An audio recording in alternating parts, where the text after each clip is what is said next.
कह दिया सो कह दिया। लेकिन केकई ने कहा एक बात और समझ लीजिए, आप अगर ज्योतिषी हैं, क्योंकि आप बहुत बड़े पंडित हैं, अगर आप ज्योतिषी हैं तो पहले आप ये देखिए कि मृत्यु योग मेरा बन रहा है कि आपका बन रहा है। ज्योतिष के हिसाब से बोलो भाई, मृत्यु योग किसका बन रहा है? ये तो मैं कह रही हूं कि मैं मर जाऊंगी, आत्महत्या कर लूंगी, लेकिन आप अगर ज्योतिषी हैं तो आप समझ लीजिए कि मृत्यु योग किसका बन रहा है। और नहीं तो आपके राज पुरोहित गुरु वशिष्ठ जी महाराज, थोड़ा उनसे ही पूछ लीजिए, जन्म कुंडली दिखवा लीजिए कि किसका मृत्यु योग बन रहा। अच्छा बोलो, मृत्यु योग किसका बना था? दशरथ जी का बन रहा था कि नहीं? जबकि ऐसी कंडीशन में तो कौशल्या जी को धैर्य खोना चाहिए था। बोलो, खोना चाहिए था कि नहीं? और यहां तक की कंडीशन है साहब कि राम के वियोग में दशरथ जी ने प्राण छोड़ दिए तो कौशल्या जी सती बनने को तैयार हो गई थी कि नहीं? लेकिन भरत ने ही रोका है, भरत ने ही रोका है। इसका मतलब है कि कौशल्या जी का मृत्यु योग नहीं था, कैकेयी का मृत्यु योग नहीं था, सुमित्रा का मृत्यु योग नहीं था। इस पूरे घटनाक्रम में मृत्यु योग अगर था तो वो केवल महाराज दशरथ का था, इसलिए केवल दशरथ की ही मृत्यु हुई, दशरथ के अलावा किसी की मृत्यु नहीं हुई। और वो मृत्यु योग बना कैसे जानते हो? क्योंकि तापस अंध श्राप सुधि आई, ओ कौशल्य ही सब कथा सुनाई। ये मृत्यु योग बना है श्रवण कुमार के माता पिता के श्राप के कारण। बोलो, बना कि नहीं? माता पिता के श्राप के कारण। तो कहा इतने बड़े तपस्वी को श्राप क्यों दी उन्होंने? हिम्मत कैसे पड़ गई श्रवण के मां बाप की? इतने बड़े तपस्वी को श्राप दे डाली।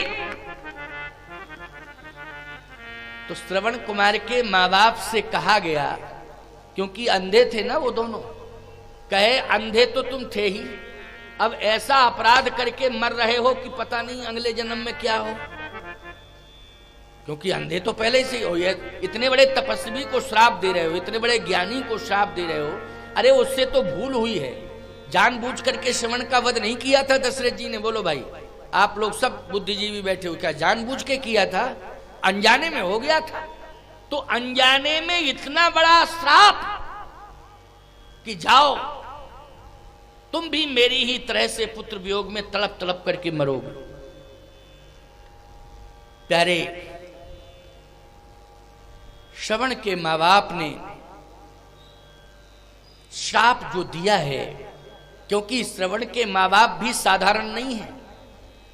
बोलो भाई, श्रवण मातृ पितृ सबसे बड़ा मातृ पितृ भक्त। अगर मातृ पितृ भक्तों की लिस्ट तैयार होती है तो पहला नाम श्रवण कुमार का आता है कि मातृ पितृ भक्त कौन कौन हुए हैं। तो पहला नाम किसका आता है?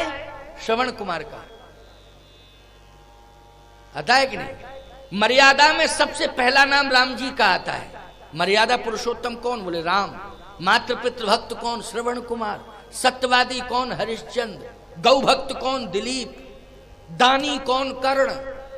बोलो, इनके नाम आते हैं कि नहीं आते हैं? बोलो, राजा बलि का भी नाम आता है। तो कहने का तात्पर्य मेरा यह है कि इतने बड़े तपस्वी हैं श्रवण के मां बाप कि जिन्होंने श्रवण जैसे पुत्र को जन्म दिया, जो संसार का सबसे बड़ा मातृ पितृ भक्त बना है, उसके माता पिता हैं। साधारण नहीं है श्रवण के मां बाप भी। लेकिन प्यारे, श्रवण के मां बाप ने श्राप नहीं दिया है, वरदान दिया है। गौतम ऋषि ने अहिल्या को श्राप नहीं दिया था, क्या दिया था? वरदान। मुनि श्राप जो दीना अतिभल कीना, परम अनुग्रह में माना। मैंने कहा था ना एक दिन कथा में, थोड़ा संकेत दे रहा हूं, वो प्रसंग नहीं लेकिन प्रसंग यही है। श्रवण के मां बाप ने श्राप नहीं वरदान दिया है। क्यों? दशरथ जी महाराज के तो संतान थी ही नहीं और ना हो रही थी, लेकिन श्रवण के मां बाप ने कहा कि हे दशरथ, जैसे पुत्र के वियोग में तड़प तड़प करके मैं प्राण त्याग रहा हूं, वैसे ही पुत्र के वियोग में तुम भी तड़प तड़प करके प्राण त्यागोगे। इसका मतलब तुम्हारे पुत्र होगा, तुम्हारे पुत्र होगा। अब बोलो, पुत्र की प्राप्ति का वरदान होता है कि श्राप होता है? जल्दी बोलो।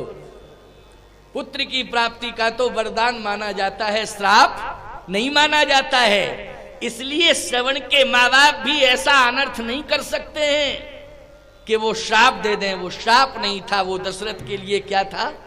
वरदान था।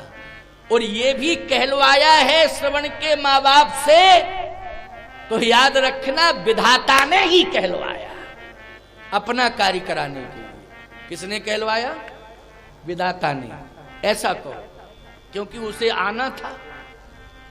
तो कैसे आएगा? एक तो मनु शत्रुपा की तपस्या है, नहीं तो आजकल की स्थिति तो यह है कि कोई संपत्ति अगर छोड़ता भी है तो छोड़ने के बाद वो अपनी व्यवस्था भले ही किसी तीर्थ में बनावे, लेकिन उसके बच्चे करते हैं और अच्छी से अच्छी व्यवस्था करते हैं। आज कलिकाल में तो यही हो रहा है।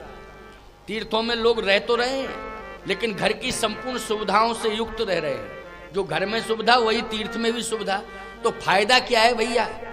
जब डल्लभ के गद्दे पर तुम्हें तीर्थ में सोना था तो घर ही क्यों छोड़ा? घर ही में सो। क्या जरूरत थी कि वहां तीर्थ में पड़े हो?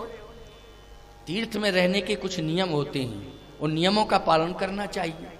लेकिन एक तो मनु शत्रुपा की तपस्या जुड़ी है उस ब्रह्म को धरती पर उतारने में, दूसरा श्रवण कुमार के माँ बाप का वो श्राप नहीं वरदान भी जुड़ा हुआ है भगवान को धरती पर उतारने में। इसलिए ये श्राप नहीं था, ये वरदान था। आज वही याद आ गया। के तापस अंध के कई ने कहा भूल क्या है ये आप जानो, आपने की हो तो आप जानिए ना, स्मरण करो।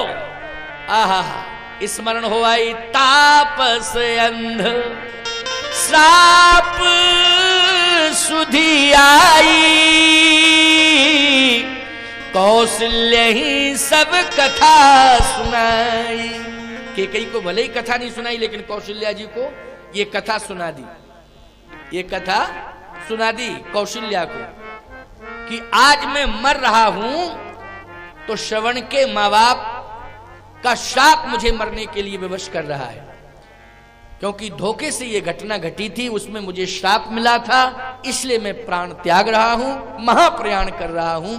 तो सीधी सी बात यह है कि दशरथ जी महाराज की मृत्यु का केकई से कोई लेना देना नहीं है। वो मृत्यु योग जुड़ गया, और वो मृत्यु योग बनाया किसने है? श्रवण के माँ बाप ने। इसलिए वो समय आ गया और उसी समय पर महाराज दशरथ को जाना पड़ रहा है। कोई ये कहे कि राम जी के बन जाने के कारण, केकई जी के कारण ऐसा हुआ वैसा हुआ, तो ये अपनी अपनी सोच हो सकती है, कोई कुछ भी कहे, अलग बात है।